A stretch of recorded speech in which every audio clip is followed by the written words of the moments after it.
Right. Let's dive straight into this explainer. I want you to just picture an animated globe journey with me for a second. Imagine we're soaring high over Earth's vast natural storehouse, sweeping across these lush green forests that are just absolutely teeming with wildlife, and then, boom, we dive deep underground through layers of solid rock and shimmering minerals. It's a gorgeous visual, right?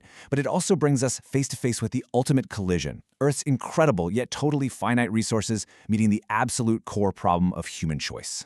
So, our journey really has to start right here, with the foundational gifts of nature. When we talk about natural resources, we're simply talking about the contributions of nature. It's the air we breathe, the water we drink, the land we build our cities on. Basically, everything that exists in our environment that helps us satisfy our basic needs and wants falls squarely into this category. Now let's go ahead and split those natural gifts right down the middle. On one side, we've got biotic resources. Think of these as the living, breathing components of our ecosystem. We're talking about the vegetation and forests that yield timber, the birds up in the sky, and all the wildlife roaming around.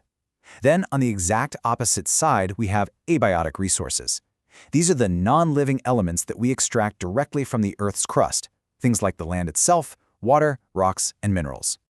But hey, there's another way to look at this, and honestly, it is absolutely crucial. Think of a bright, shining sun, a fast-flowing river, or even soil fertility that we manage with manures. Those are our renewable resources. They have this beautiful, continuous flow. They naturally replenish over time. But contrast that with a ticking clock winding down over a burning barrel of coal or petroleum. Those are our non-renewable or exhaustible resources. They're fundamentally limited because, well, they take millions and millions of years to form. Once we use them up, they are literally gone for good. So, looking at the big picture, we can map out the complete taxonomy of Earth's resources.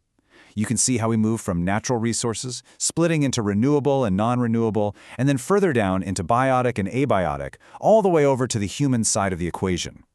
It's like a giant puzzle, and it perfectly sets the stage for our next step. Which brings us to part 1, the human element, and how we add value to nature. You see, we humans are actually a biotic resource ourselves, often called human resources, and frankly, we're the most important one. Why? Because human intelligence takes naturally occurring substances and transforms them into accessible utilities. We call these man-made resources. Take electricity, for instance. We use our ingenuity to harness natural resources, like that fast-moving river, or that combustible coal we just talked about, and we convert them into the electricity that literally powers our entire modern world. We're just constantly changing original natural forms to create value. But here is where the story gets pretty tense. Part 2, the collision, also known as the economic problem.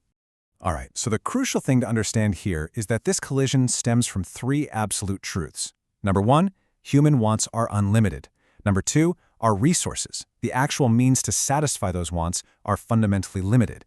And number 3, these scarce resources have alternative uses.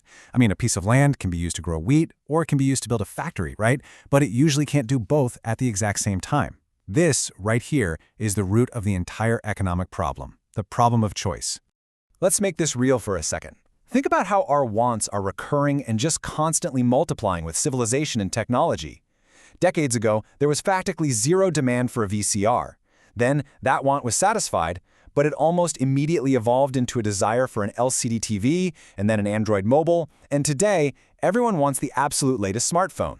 The moment one want is satisfied, another one just pops right up. It goes on endlessly. So what happens when these unlimited, highly competitive wants clash with our limited means that have those alternative uses? A massive problem of choice emerges. And this isn't just a headache for you and me. This forces governments and entire economies to make incredibly difficult allocation decisions just to economize their resources.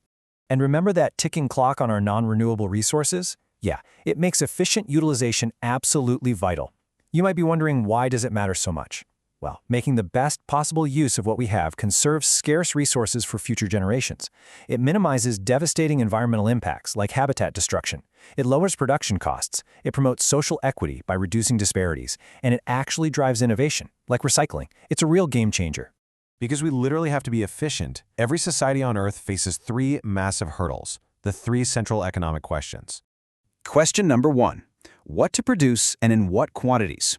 Because our resources are scarce, producing more of one commodity inherently means we have to produce less of another. We literally have to withdraw resources from one area to feed another. So do we produce consumer goods, like clothing and shoes, or do we invest heavily in capital goods, like machines and tools? When answering this what to produce question, society is forced to prioritize. Do we focus on basic necessities, or do we allocate our precious resources toward luxury items? Think about it. If we focus only on consumer goods today, present generations get to enjoy a really high quality of life. But that comes at the cost of reducing the productive capacity for future generations. It's a really heavy trade-off. Okay, so once we know what we're making, we immediately hit question 2, how to produce. This is basically the problem of technique. Do we use labor-intensive methods, which rely heavily on workers and less on machines?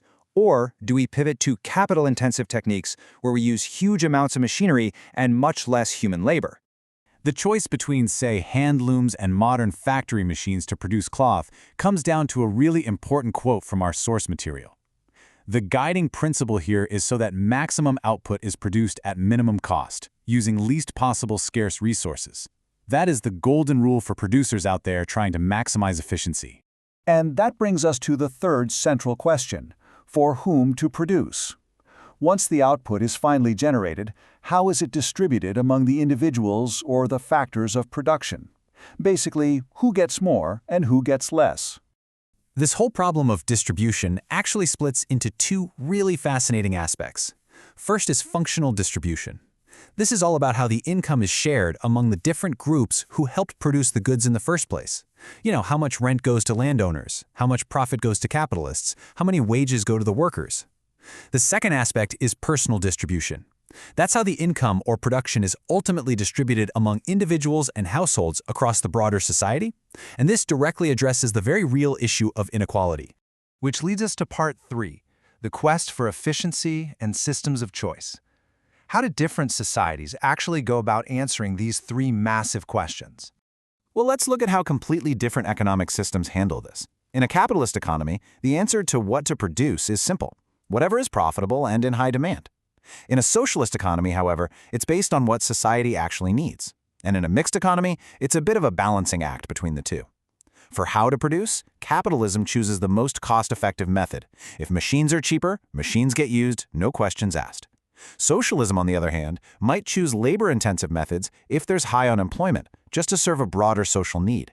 Now, when it comes to for whom to produce, a really clear divide emerges.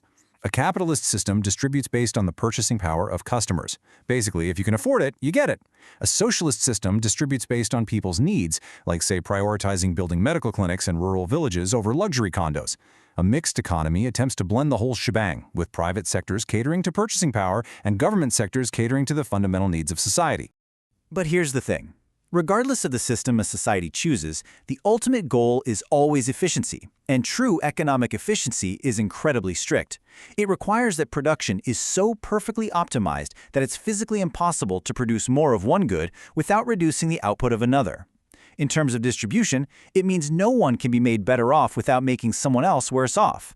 It requires absolute zero wastage of available resources, ensuring every single resource provides the maximum possible products without just sitting around idle.